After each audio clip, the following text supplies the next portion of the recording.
Bom, as grandes chaves do chute técnico. Isso que eu vou falar agora é importantíssimo, é de suma importância.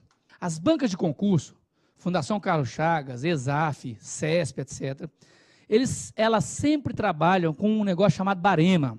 O que é o barema?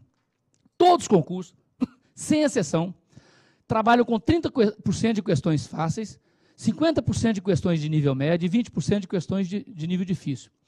Veja bem, o BRB, o último concurso do BRB, que teve lá em Brasília, no Distrito Federal, exigia que o candidato acertasse no mínimo 36 itens para ele ser classificado, para não ser reprovado em definitivo, para estar fora do concurso. 36 questões de 120 corresponde exatamente a 30%. Então, o que o BRB, o que as bancas querem decidir? É o seguinte: bom, se o candidato não acerta as 30% fáceis, ele não tem condições, as condições mínimas para ser um funcionário nosso. Não tem. Ele não tem condições, ele não consegue acertar o mínimo necessário, o conhecimento basilar, conhecimento básico. Então, todas as bancas põem isso na cabeça. E isso é importante para você passar para o chute técnico. É isso que eu estou passando para vocês agora do barema. É de suma importância, você vai entender por quê. Bom, outra coisa importante. As bancas trabalham, via de regra, com balanceamento. Isto tem que ser princípio seu, não pode fugir disso. As bancas trabalham sempre com balanceamento. Seja ABCDE, seja COE. Então, olha só na lousa. Se eu tenho aqui, por exemplo, o CESP, eu tenho aqui o CESP, exemplo hipotético, são 120 itens C ou E. Ou eu tenho lá a Fundação Carlos Chagas, que trabalha com A, B, C, D, E. Sabe como é que funciona? Se são, exemplo puramente hipotético, se são 120 itens, pode ter certeza, 60 serão E, 60 serão C. 60 serão, agora ficou trocado, não tem problema não. 60 serão C, pode deixar assim.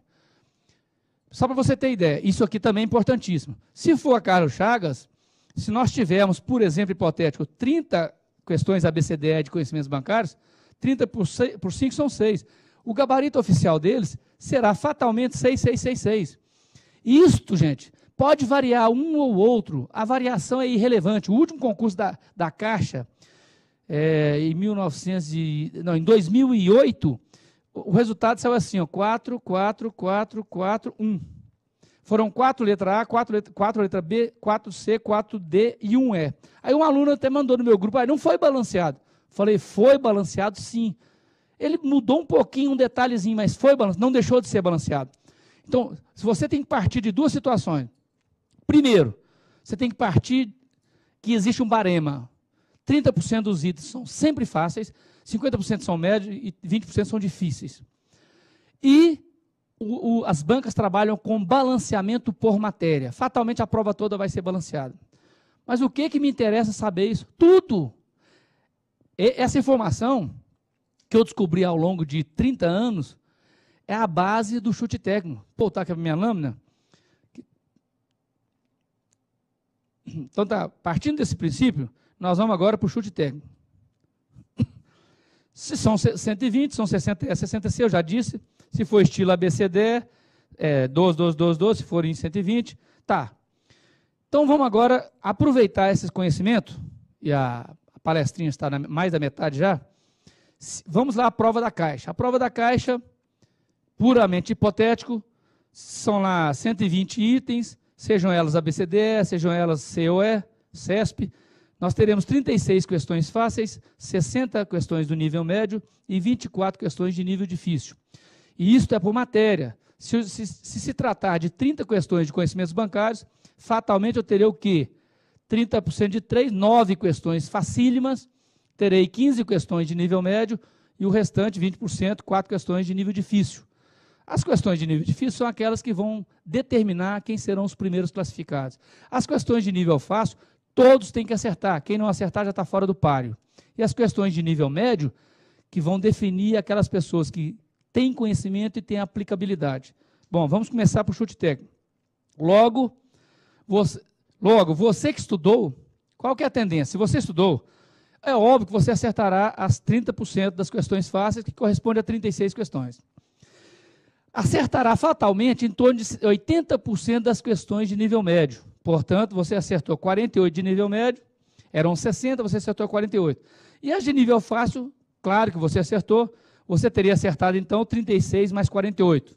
Logo, numa prova de 120 itens, você acertou fatalmente 84 itens, concorda? Veja bem, de novo, vou repetir, chama chute técnico. Mas eu disse quando eu comecei minha pequena palestra hoje, que o segredo anterior ao chute técnico era o quê? Quem lembra da brincadeira, do palavrão? Horas bunda. Sem conhecimento o chute técnico não funciona. Porque você tem que acertar os 30% de questões fáceis. E você tem que acertar em torno de 70% a 80% dos de nível médio. Acertando as de nível fácil e mais de 50% das de nível médio, o chute técnico vai funcionar perfeitamente, vai funcionar muito. E é o que a gente vai passar agora a explicar. Bom, terminado, eu vou voltar para o quadro de novo. Terminado de você fazer, vamos considerar aqui que você tenha feito, numa prova de 120 itens, vamos considerar o CESP primeiro, depois eu considero as outras. Você tenha feito os 30% fáceis, das questões fáceis, os 30% correspondem ao quê? 36 itens. Bom, e os 50% são de nível fácil, que corresponde a 60 itens. Confere?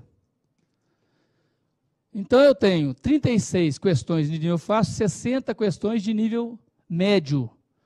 Fácil, médio, difícil, que são 20%, que dá o quê? 36, 96, 24. 24 difíceis.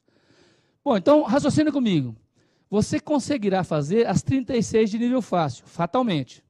Você conseguirá, desses 60 itens de nível médio, você conseguirá fazer em torno de, vamos considerar aqui 48. Então, supondo que você tenha feito 48 itens, os outros 12 você não soube fazer. Agora, o que você vai fazer? Você conseguiu fazer, então, 14, 84 itens. Concordam? Você vai parar agora e vai apurar o seu gabarito. Vai apurar o seu gabarito. Desses 84 itens que você conseguiu resolver, você apurou, hipoteticamente, 34 letra E e 50 letra C. Veja bem, este gabarito é o preliminar, é o seu gabarito preliminar. Mas acontece que esse seu gabarito, ele está muito próximo do gabarito oficial. Como é que eu posso afirmar isso? Eu posso afirmar isso porque 36 questões são de nível fácil, 60 questões são de nível médio. E você estudou. Se você estudou, se você se obrigou àquela primeira brincadeira que eu disse, horas bunda, fatalmente as 36 questões fáceis você vai acertar, não tenha dúvida disso. E daquelas 48 de nível médio que você conseguiu fazer, pelo menos 80, 85% delas você também acertou. Então, mesmo que você tenha errado 4 aqui, ou 2, ou 3, é irrelevante. O que interessa para mim é que o seu gabarito aqui, ele está muito próximo do gabarito oficial. Então, eu trabalhei com o barema, trabalhei com 30% fácil, 50% médio, 20% difícil. Agora eu vou trabalhar com balanceamento. Como eu sei que o CESP trabalha com balanceamento, 50% C, 50% E, presta atenção agora, gente. Faltam quantas questões para eu fechar minha prova? Eu fiz 84, são 120, faltam 26, concordam? Se faltam 26 questões para eu fechar minha prova, e eu sei que o CESP trabalha com balanceamento, eu vou pegar as 26 que eu não sei e vou marcar, verifica qual o item, qual a letra C ou E que saiu menos no seu gabarito. Qual foi a que saiu menos? Foi o E. Então, eu vou pegar as 26 que faltam, vou marcar tudo E.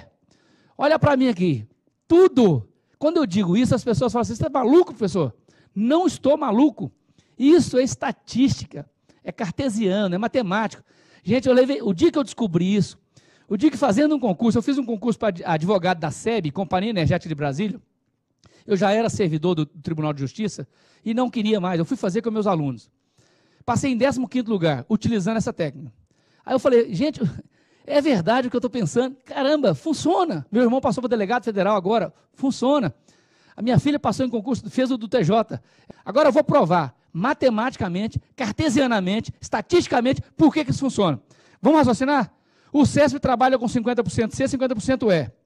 Eu fiz 84, portanto, eu estudei. Portanto, os 36 itens, eu devo ter acertado porque eu estudei. Das 60 questões, ou dos 60 itens, eu consegui fazer só 48. Mas eu consegui fazer, são de nível médio. Eu devo ter acertado pelo menos 80% a 90% desses 48. Então, o meu gabarito preliminar, ele está muito próximo do gabarito verdadeiro.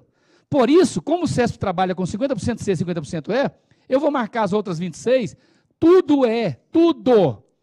Professor, você está maluco? 26 é? Sim, mas veja bem, se eu vou marcar 26 é, e o CESP trabalha com balanceamento, é óbvio que dessas 26, pelo menos 16 serão fatalmente é. Claro que serão.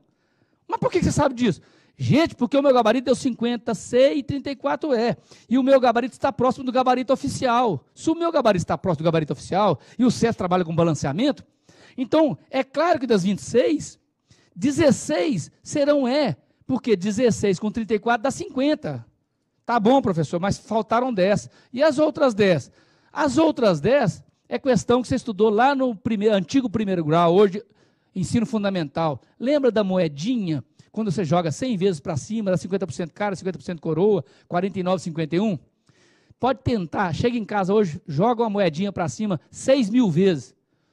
100 mais 100 mais 100, vai dar 50% cara, 50% coroa, 51, 49. Sempre isso é cartesiano, é matemático, é estatístico. E não é milagre, isso não é... Portanto, partindo da matemática, partindo do raciocínio lógico, 16 serão 34.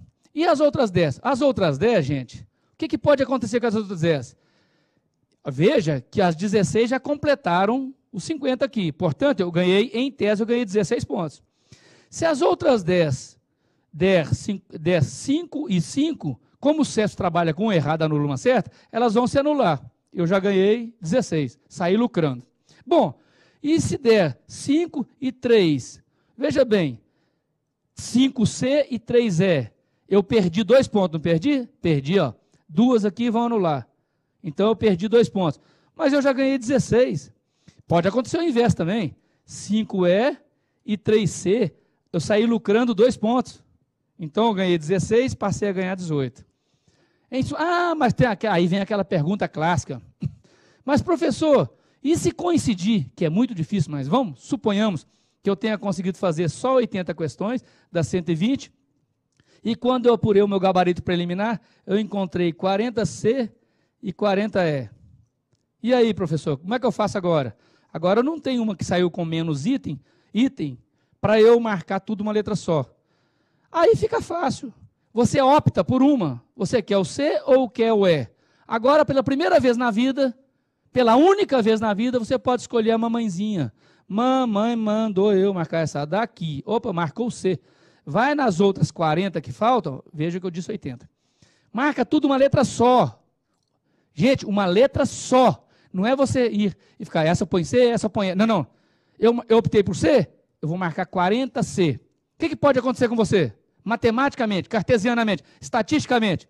Pode acontecer de 20 ser C e 20 ser E. O que aconteceu? Elas se anularam. Você acertou lá e ficou com 0 aqui.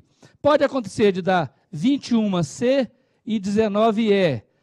Supondo que o gabarito esteja errado aqui, você perdeu 2 pontos. Então, no pior das hipóteses, você perdeu 2 pontos. Mas pode acontecer de 21E e 19C, ao contrário, você ganhou 2 pontos. Em suma, com este chute técnico, no pior das hipóteses, você perde 1 ou 2 pontos no máximo. Mas veja bem, são 3/3. Pode empatar e você não perder nada. Se empatar, você não perde nem ganha. É vantajoso para você. Pode dar 2 a mais, você ganha 2. E pode dar 2 a menos. Mas de 3, você tem a chance de lucrar em 2. Então, veja bem, volta o raciocínio.